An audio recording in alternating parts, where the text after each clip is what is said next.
오늘 말씀은 우리가 잘 아시는 말씀이죠. 이 본문 말씀으로 제가 알기에도 2번의 설교를 한 줄 압니다. 오늘 말씀에 보면 우리가 잘 아시는 엘리야 선지자가 등장합니다. 엘리야 선지자가 활동하던 시기가 BC 9세기입니다. 9세기. 예수님이 세상에 오시기 8,900년 전에 북쪽 이스라엘에서 활동한 선지자가 바로 이 엘리야입니다.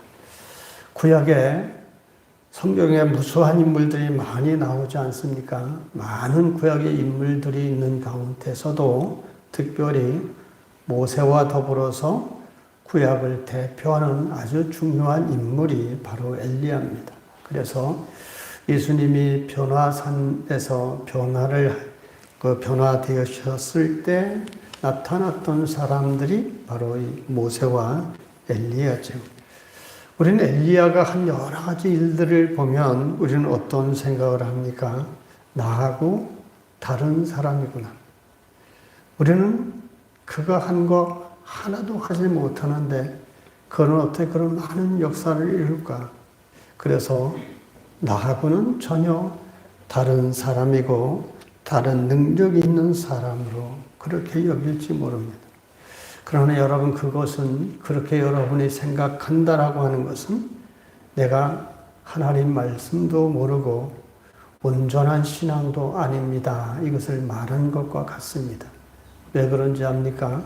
성경을 보면요, 엘리야가 우리와 똑같은 성정을 가진 사람이다 하고 야고보서 5장 17절에 말합니다. 우리와 똑같이 하나님을 믿으면서도 때로는 의심하기도 하고 때로는 하나님 말씀을 온전히 신뢰하지 못해 갈팡질팡할 때도 있는 사람이었다라는 겁니다. 엘리야가 행한 여러 가지들 잘 보시죠. 어디서 그런 모습을 나타납니까? 우리가 갈멜산에서 그 엘리야와 또 아세라와 바알 선지자들 850대 1의 대결을 벌이지 않았습니까? 그때도 엘리야가 하늘에서 불이 내리는 놀라운 하나님의 역사를 일으켰습니다. 그리고 엘리야가 그 바알 선지자들과 아세로 선지자들 850명을 거의 다 목을 쳐서 기손 시내에서 죽이지 않았습니까? 그때 갈멜산에 지금 가보면, 성지순례 때 가보면 엘리야의 동상이 서 있는데 손에 날이 다 빠진 칼날이 손에 쥐어져 있습니다. 그 왜 그런가 하면 그 바알 선지자들, 아세라 선지자들을 칼로 목을 칠 때 그 날이 빠진 걸 상징해서 그렇게 칼날이, 이가 다 빠진 칼날을 들고 있는 동상이 있습니다. 그 정도로 위대한 역사를 이루었던 엘리야입니다. 그런데 그 뒤에 어떤 일이 일어납니까? 그 아합의 아내 이세벨이 내가 너를 죽이지 않으면 내가 살지 않을 것이다 라는 그런 엄청난 말을 듣고 어떻게 하죠? 그런 놀라운 역사를 일으켰던 엘리야가 혼비백산에서 도망치지 않습니까? 계속 도망치다가 나중에는 어떻게 합니까? 작은 나무 덤불 속에 머리를 쳐박고 하나님, 나는 이제 죽기에 족하오니 날 죽여주십시오. 천지에 다 나만 죽이려는 사람들이고 나 하나만 남았습니다. 얼마나 연약한 모습인지 하나님 나를 죽여달라고 투정 부리는 이런 엘리야입니다. 이 모습을 보면 우리와 비슷하지 않습니까? 우리가 열심을 내서 하나님의 은혜가 충만할 때는 세상을 뒤엎을 것 같은 그런 열심과 뜨거움이 있는데 좀 지나면 내가 언제 그랬나 싶게 주눅들고 근심에 빠지고 우울에 빠지고 이런 믿음이 전혀 없는 사람 모습 같은 이 모습이 바로 엘리야도 그런 사람이었습니다. 그래서 우리와 똑같은 성정이라는 겁니다. 그런데도 불구하고 엘리야는 기도를 통해 놀라운 역사를 이루었습니다.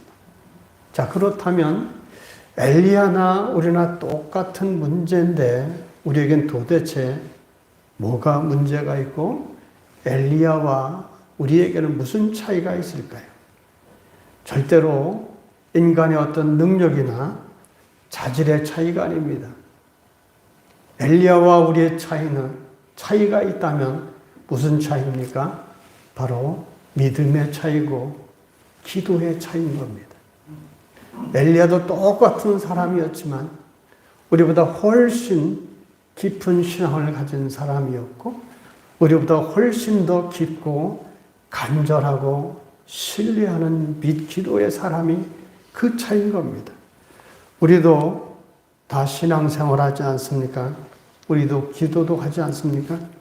그런데 엘리야의 기도와 우리의 기도에는 어떤 차이가 있을까요?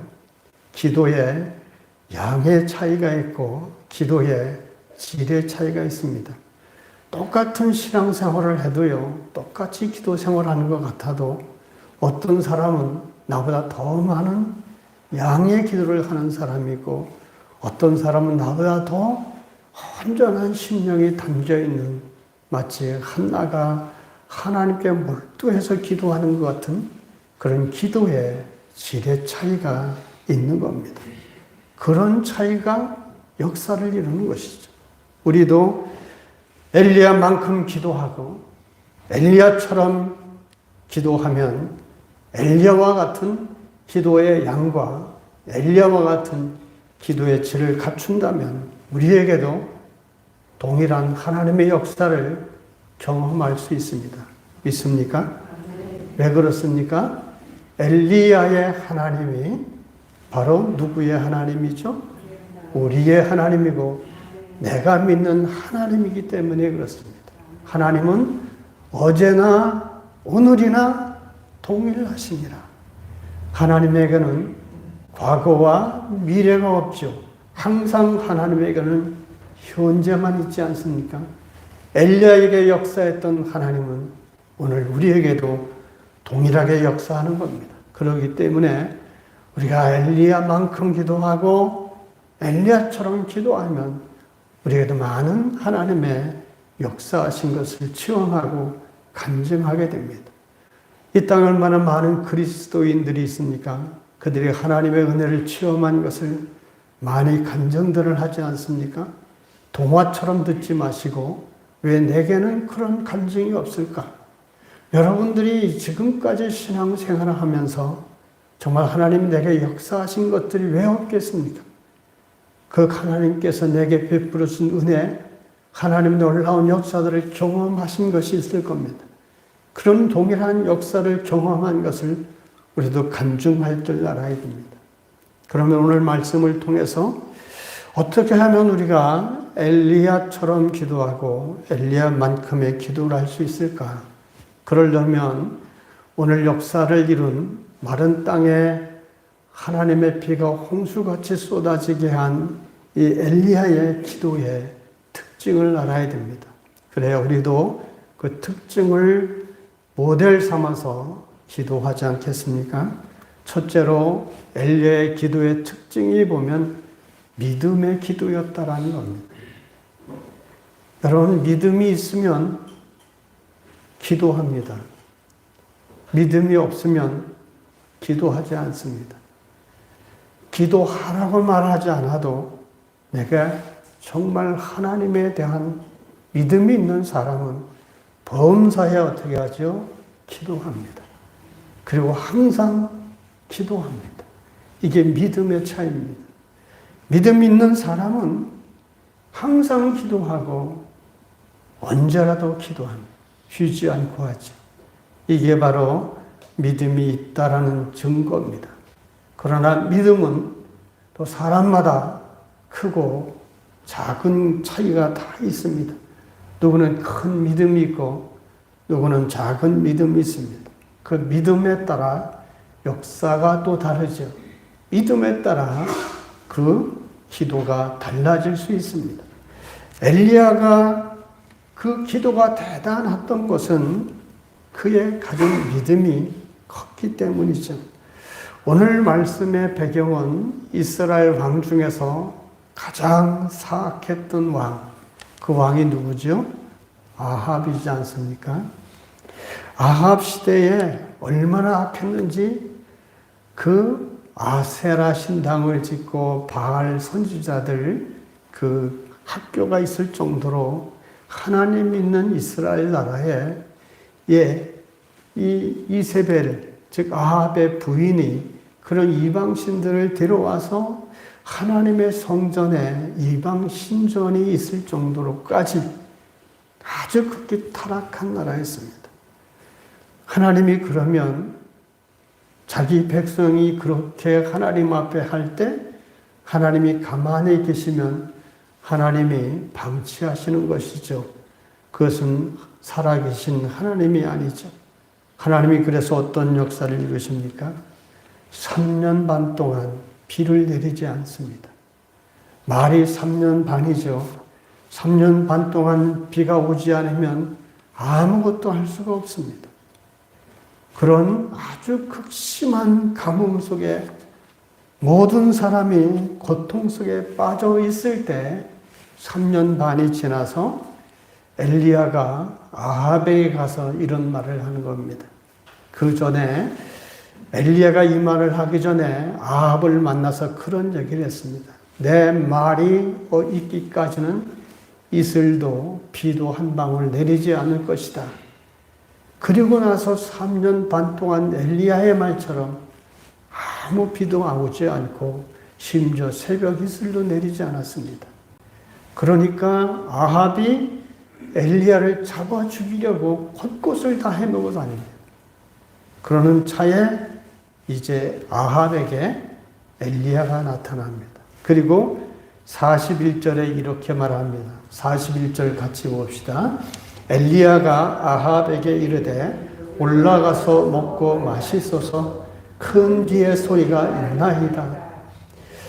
엘리야 선지자가 지금 아합 왕에게 뭐라고 선포를 합니까? 큰 빗소리가 들린다는 겁니다.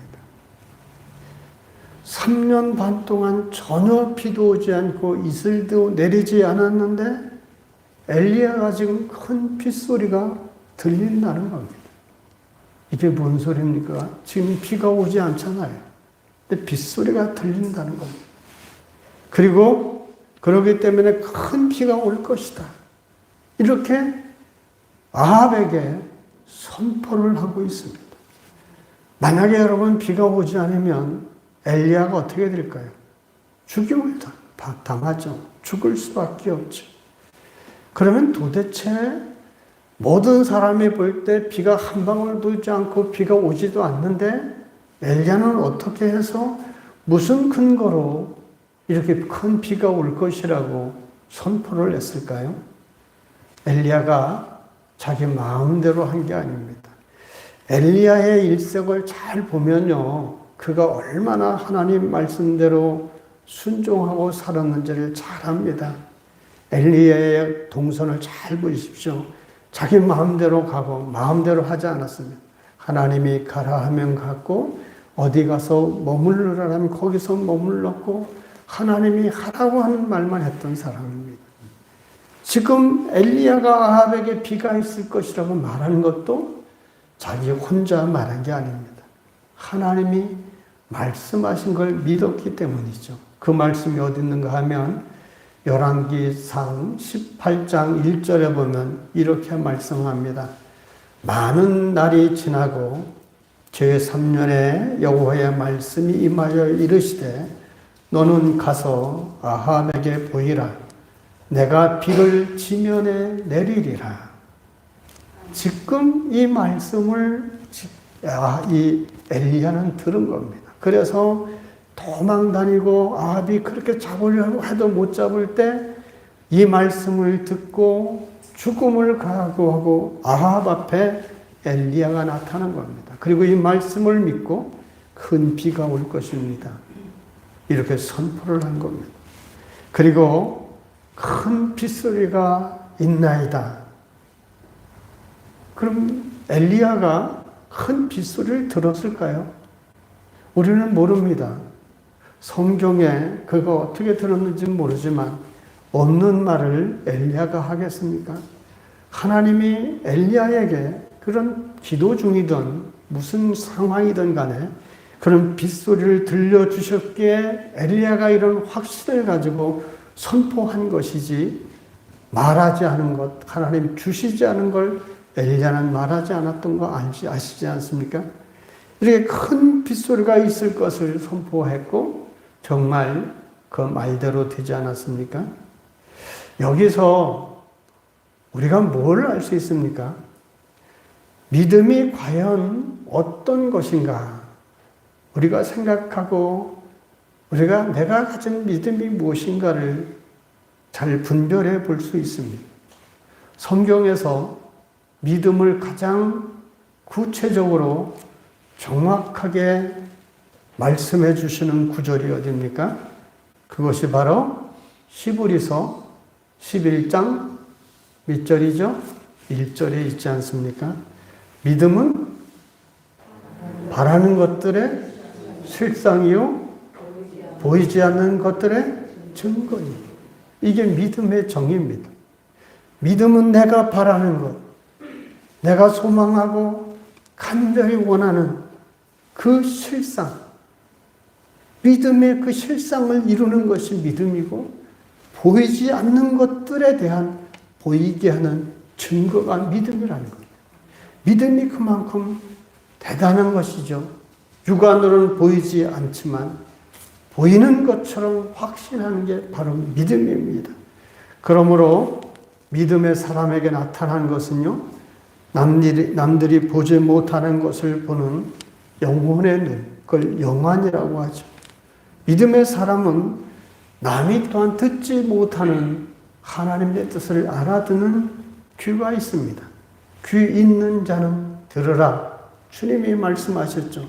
똑같은 말씀을 해도 말씀에 담긴 주님의 그 뜻을 알아듣는 귀가 있는 사람이 있는 겁니다. 이게 믿음이 있는 사람이죠.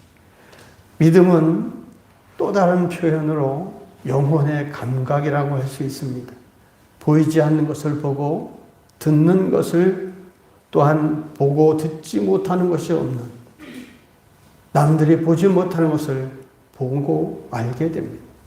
그래서 기도할 때 막연하게 기도하는 것이 아니라 하나님이 주신 믿음을 통해서 바라보면서 믿음으로 들으면서 기도할 때 그런 능력이 나타납니다. 엘리야는 현실적으로 보면 비가 온다는 게 전혀 불가능했지만 믿음의 눈으로 비가 오는 장면을 이미 보았던 것이죠. 믿음의 귀로는 이미 빗소리를 들었습니다. 그런 큰 믿음을 가지고 기도하니까 그 기도대로 역사가 일어나는 겁니다. 그러므로 여러분, 우리가 기도할 때 항상 우리가 기도할 때 생각할 것이 있습니다. 첫째로 여러분, 내가 문제를 놓고 또 어떤 소원을 놓고 하나님 앞에 기도할 때는 뭘 생각해야 됩니까? 내가 지금 전능하신 하나님의 존전 앞에 있다는 사실을 항상 기억해야 됩니다. 하나님과 내가 1대1로 만나고 있다는 사실을 알아야 됩니다. 그리고 그 하나님은 나의 마음 깊은 곳까지도 감찰하시는 살아계신 하나님을 믿어야 됩니다. 그리고 그 하나님 앞에 내가 가진 문제만 보지 말고 믿음의 눈으로 전능하신 하나님이 역사하실 것을 소망하고 바라봐야 됩니다. 하나님이 하실 일을 기대해야 되는 겁니다. 그런 믿음으로 기도해야 역사가 일어납니다. 하나님 앞에 어떤 사람의 기도는 내 마음에 속상한 거, 슬픈 거 막 토로하는 기도만 하고 맙니다. 그건 뭐죠? 푸닥거리 하는 게 아니지 않습니까? 하나님 앞에 속상한 것도 아시고 모든 걸 다 아시는 하나님이십니다. 한나를 보십시오. 얼마나 몰두하고 하나님께 기도했으면 무아지경에 빠질 정도였지 않습니까? 하나님께 완전히 통하는 기도를 해야 됩니다. 그 전능하신 하나님의 존전 앞에서 내가 하나님 앞에 나의 아뢰일 수 있는 모든 것을 낱낱이 아뢰고 이루어질 것을 소망하고 바라보며 기도하면 역사가 거기서 일어나는 겁니다. 이런 믿음의 기도를 통해 엘리야는 그런 놀라운 역사를 이루었습니다. 두 번째로 엘리야의 기도의 특징을 보면 뜨거움이 있었다는 겁니다. 열정이 있었다는 거예요. 열심이 있었다는 겁니다. 기도할 때 엘리야의 마음에 간절함이 있었습니다. 여러분도 기도할 때 간절한 마음이 있어야 돼요. 꼭 이루어 주시길 바라는 마음. 사슴이 시냇물을 찾아서 헤매는 것처럼 하나님의 은혜에 헐떡 이런 심령으로 간절히 하나님 앞에 구해야 됩니다. 어디에 그런 모습이 있습니까? 42절을 같이 보십시다. 시작. 아합이 먹고 마시러 올라가니라. 엘리야가 갈멜산 꼭대기로 올라가서 땅에 꿇어 엎드려 그 얼굴을 무릎 사이에 놓고. 아멘. 지금 아합 왕은 배고프다고 밥을 먹고 있지만 엘리야는 열심히 기도합니다. 누구 때문에 이 나라에 이런 어려움이 있는데 이 일을 일으킨 당사자는 배고프다고 밥 먹으러 갑니다. 그런데도 엘리야는 하나님 앞에 무릎을 꿇고 간절히 기도합니다. 그 모습을 상상해 보십시오. 갈멜산 꼭대기, 그 뜨거운 곳에서 홀로 서서 홀로 꿇어 엎드려서 하나님 앞에 기도하는 엘리야의 모습을 보십시오. 여러분, 유대인들의 기도 방법이 어떻습니까? 대부분 서서 기도합니다. 그런데 엘리야는 꿇어 엎드려서 무릎 사이에 얼굴을 디밀고 기도하고 있습니다. 겉으로 드러나 보여도 얼마나 간절한지 알 수 있지 않습니까? 아니, 우리는 보통 이렇게 말할 수 있습니다. 하나님이 비를 주신다고 했는데 그럼 왜 그렇게까지 기도할 필요가 뭐 있을까? 그런데 여러분, 하나님은 말씀대로 역사하시는데 무엇을 통해 역사하십니까? 우리의 기도를 통하되 어떤 사람의 기도, 간절한 기도를 기뻐 받으십니다. 그래서 말씀하시지 않습니까? 너희 염려를 다 주께 맡겨버려라. 그리고 아무것도 염려하지 말고 오직 기도와 간구로 너희 구할 것을 하나님 앞에 아뢰라. 간절히 하나님 앞에 구하라고 했습니다. 이 모습을 보면서 겟세마네 동산에 예수님의 모습을 떠올리게 됩니다. 예수님이 겟세마네 동산에서 어떻게 기도하셨나요? 누가복음 22장 44절에 보면 이렇게 말씀했습니다. 예수께서 힘쓰고 애써 더욱 간절히 기도하시니 땀이 땅에 떨어지는 핏방울 같이 되더라. 주님이 하나님의 아들이 얼마나 열심히 기도하셨으면 땀방울이 핏방울이 되었겠습니까? 땀이라는 건 어디서 나옵니까? 우리 몸에서 배어 나옵니다. 땀구멍을 통해서 땀이 배어 나옵니다. 진땀 난다는 말씀 여러분 많이 하시잖아요. 뭔가 정말 힘들 때 진땀이 납니다.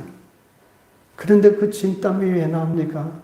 마음이 그만큼 힘들고 어려울 때 우리의 몸에서 배출되는 거예요. 근데 이 땀방울이 핏방울 같이 되었다라는 것은 예수님이 얼마나 애통하고 간절하고 안타까웠는지를 너무나 잘 말씀합니다. 여러분, 이렇게 기도해 보셨나요? 간절하게. 정말 하나님 아버지 앞에 이 자식의 문제로, 건강의 문제로, 내 삶의 문제로 이렇게 하나님 앞에 독대해서 전능하신 하나님의 존전 앞에 무아지경으로 빠져서 이렇게 기도해 본 적 있습니까? 이런 기도가 하나님의 역사를 이루는 겁니다. 예수님이 그런 기도를 했기 때문에 참혹한 십자가를 지고 인류를 구원하는 역사를 이룬 겁니다. 그뿐만이 아니죠.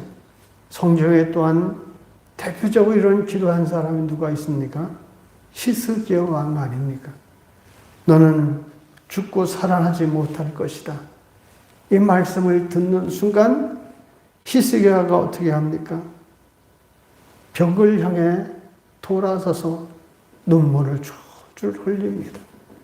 눈물을 왜 흘립니까? 슬픈 것뿐만이 아니라 안타까움과 나의 소원과 간절한 것이 그 눈물 속에 담겨 있습니다.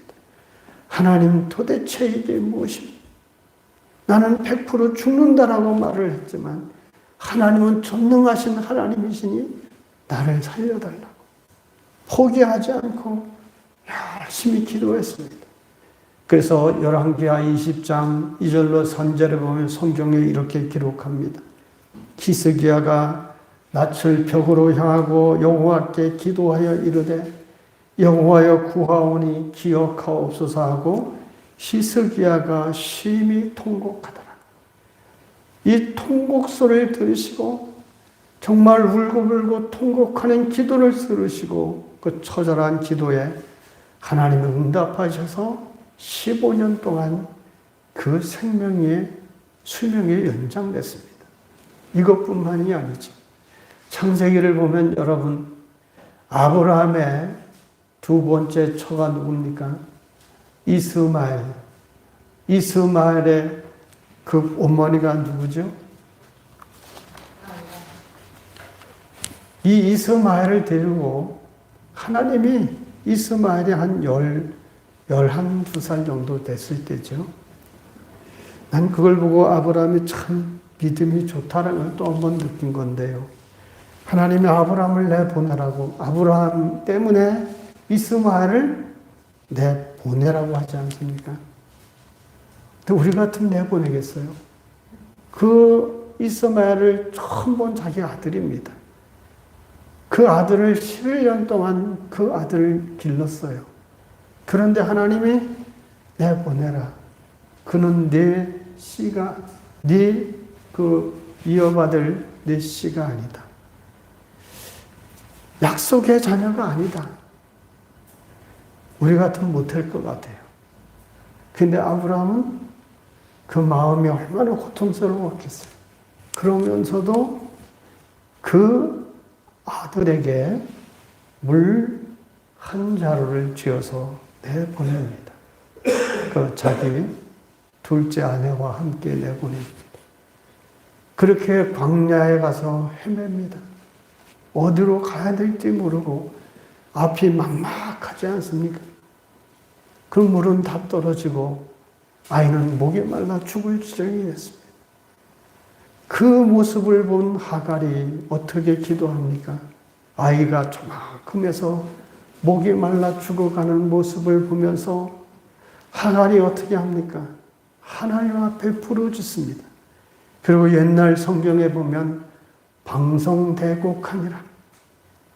이렇게 하나님 앞에 하갈이 눈물로 통곡하고 기도했습니다. 아들이 죽어가는데 내가 할 수 있는 일은 없고 할 수 있는 건 하나님 앞에 통곡하는 것밖에 없죠. 그랬더니 하나님 어떻게 하시죠? 하갈의 눈을 밝히셔서 우묵한 곳을 터뜨려서 샘이 나게 하셨습니까? 기적을 일으키셨습니다. 이런 간절한 기도가 이런 역사를 이루는 겁니다. 성경에 여러 곳이 있습니다. 여러분 야곱 또한 그러지 않았습니까? 야복 강변에서 얼마나 하나님 앞에 씨름하는 기도를 했습니까? 그 기도로 그의 모든 남은 여생들이 하나님 앞에 이스라엘로 이름을 바뀌면서 하나님 앞에 터닝 포인트가 되는 삶을 살았던 겁니다. 이처럼 하나님 앞에 우리가 간절히 기도하면 이런 하나님의 역사를 이룹니다. 우리가 오해하는 것이 있습니다. 뭘 오해합니까? 특별한 신앙의 성경의 인물들은 그저 건성건성 한두 번 기도해도 척척 이루어지는 줄로 압니다. 그러나 성경을 다 깊이 보시면 그러지 않습니다. 지금 말씀한 것처럼 야곱도 하갈도 한나도 히스기야도 다 하나님 앞에 정말 간절히 기도했습니다. 심지어 주님도 그렇게 기도했습니다. 근데 우리는 정말 얼마나 기도하시나요? 기도하라고 하면 기도하지 못합니다. 기도도 훈련입니다. 내가 하나님 앞에 영적으로 씨름하듯이 몸부림치며 열심히 기도할 때 하나님의 역사를 경험하게 되고 하나님의 복을 받는 역사를 경험하게 됩니다. 여러분, 우리가 쉽게 기도하다가 낙심하는 경우도 있고 원망하는 경우도 있고 포기하는 경우도 있습니다. 우리는 기도하다가 응답되지 않는 것 때문에 이것이 우리 마음속에 트라우마가 돼서 기도하면 뭐래? 하나님이 안 들어주실 텐데. 내가 여지껏 기도하는데 하나님이 들어주신 게 어디 있어? 이런 자꾸 마음에 상처가 드러납니다. 이건 누가 하는 일입니까? 사단이 주는 생각이에요. 기도하지 못하게 해요. 기도가 왜 안 이루어졌는가? 잘 말씀을 통해서 살펴보시고 나를 살펴보십시오. 다 원인이 있습니다. 그리고 안 들어주신 것도 하나님의 응답임을 깨닫게 됩니다. 이런 우리의 마음에 자꾸 불신을 심어주는 사단의 말에 마음 뺏기지 말고 하나님이 살아계심을 믿으시고 간절함으로 하나님 앞에 기도하시고 큰 믿음을 가지고 기도하되 엘리야처럼 열심히 기도하셔서 여러분의 모든 기도의 제목에 하나님의 응답하심을 경험해서 그 살아계신 하나님을 높여드리는 저와 여러분 다 되시길 주님 이름으로 축원합니다. 엘리야의 기도의 세 번째 특징이 뭐죠? 인내하는 기도. 첫째는 믿음의 기도요. 두 번째는 열심 있는 기도, 간절한 기도. 세 번째는 참고 인내했다라는 것을 알 수 있습니다. 세 번째 특징이 바로 인내하는 거죠. 43절과 44절을 같이 봅시다. 시작. 그의 사환에게 이르되 올라가 바다 쪽을 바라보라. 그가 올라가 바라보고 말하되 아무것도 없나이다. 가로되 7번까지 다시 가라. 7번째 이르러서는 그가 말하되 바다에서 사람의 손만한 작은 구름이 일어나나이다. 이르되 올라가 아합에게 말하기를 비가 막히지 아니하도록 마추를 갖추고 내려가소서 하라 하니라. 아멘. 지금 엘리야는 갈멜산 꼭대기에서 바다 그쪽이 지중해 쪽입니다. 지중해 쪽을 바라보면서 기도하며 사환을 시킵니다. 가 바다를 바라보고 오라. 번번이 사환을 지켰지만 아무것도 보이지 않는다고 합니다. 우리는 기도하다 보면 하나님 어떤 사인을 주시거나 그러면 이게 응답되는가 보다 라고 좋아할 수 있습니다. 근데 계속 기도하는데도 아무런 응답이 없습니다. 그래도 엘리야는 낙심하지 않고 끝까지 기도합니다. 7번째 어떻게 됩니까? 사환이 손바닥만한 구름이 보인다고 말합니다. 아무것도 없던 하늘에 손바닥만 한 구름이 보인다는 겁니다. 그런 소식을, 얘기를 들은 순간 엘리야는 하나님의 비를 주신다는 사인으로 알아듣게 되죠. 그리고 믿음으로 어떻게 말합니까? 가서 아합 왕에게 큰 비가 쏟아지니 속히 빨리 산 아래로 피하라고 전하라고 합니다. 아직 비가 오고 있지 않습니다. 그런데도 하나님의 사인을 바라보고 믿음으로 그런 소리를 한 겁니다. 성경을 보면 숫자들이 나온 수가 있습니다. 성경에 나오는 숫자가 보통수와 상징수로 나누는데 오늘 말씀의 문맥을 보고 이것이 상징수인지 보통수인지 우리가 문맥을 보면 판단할 수 있는데 오늘 나오는 7번이라는 숫자는 보통 숫자이기도 하고 동시에 상징수이기도 합니다. 즉 보통 수라는 것은 실제로 7번까지 갔다 왔다라는 얘기가 됩니다. 동시에 상징수는 7이라는 것은 완전수를 말합니다. 다시 말하면 그러니까 엘리야가 끝까지 응답될 때까지 기도했다라는 겁니다. 이게 인내의 기도죠. 이렇게 응답하고 이런 선포하고 난 후에 45절에 보면 어떻게 됩니까? 45절을 같이 봅시다.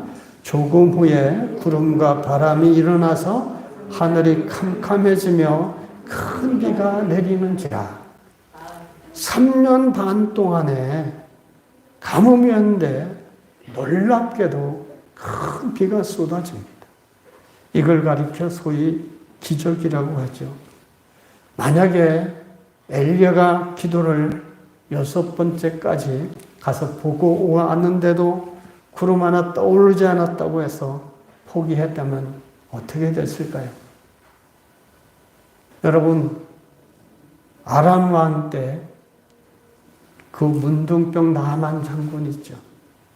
엘리사에게 와서 문둥병 고쳐주기를 원할 때 엘리야가 뭐라고 했습니까? 요단강에 가서 몇 번을 씻으라고 했습니까? 7번 목욕하라. 그래서 화가 나 돌아가려고 할 때 종들이 뭐라고 합니까? 하나님의 종이니 시키는 대로 해보십시오. 그래 손해할 게 뭐 있습니까? 가서 목욕을 했습니다. 물속에 쑥 들어갔다 한 번 나오면 온 몸에 이 문둥병이 조금씩 나은다면 야, 이거 효험이 있구나. 그래서 얼마나 신나겠습니까? 근데 한 번 들어갔다 나오면 그대로입니다. 여전히 진불 나오고 여전히 구름이 나오고 2번을 들어갔어요. 3번, 4번, 5번까지 들어갔는데도 조금도 변화가 없습니다. 그래서 포기했으면 나만이 고쳤을까요? 6번째까지 누구나 할 수도 있을 겁니다. 완전수, 하나님의 응답 때까지 하는 게 중요한 겁니다. 6번까지도 사람이 했는데 안 나오면 대부분 사람들은 포기하지 않습니까? 그런데도 7번을 채웠을 때 온 몸에 문둥병이 깨끗이 났습니다. 이게 뭘 말합니까? 우리의 기도가 하나님이 응답하실 때까지 뭐가 채워져야 돼요? 우리의 기도의 양이 채워져야 됩니다. 하나님이 우리에게 인내를 요구하는 기도를 요구할 때가 있습니다. 우리가 끝까지 참고 계속 기도하고 그 하나님 앞에 내 기도가 양이 찰 때 응답하시는 기도가 있습니다. 저 같은 경우도 누차 말씀드렸지만 우리 자랄 때 우리 환경은요 공부할 수 있는 환경이 아닙니다. 공부가 되게 하고 싶었어요. 정말 상황이 내가 공부할 상황이 아니었습니다. 하나님 앞에 기도했습니다. 오랫동안 기도했습니다. 수시로 기도했어요. 근데 하나님이 길을 열어주십니다. 당장 이루어지지 않아도요. 하나님의 때가 되면 그 하나님의 때는 내가 기도하는 하나님이 원하시는 기도만큼의 양이 차면 하나님이 역사하시는 겁니다. 또 성경에 그런 예가 있죠.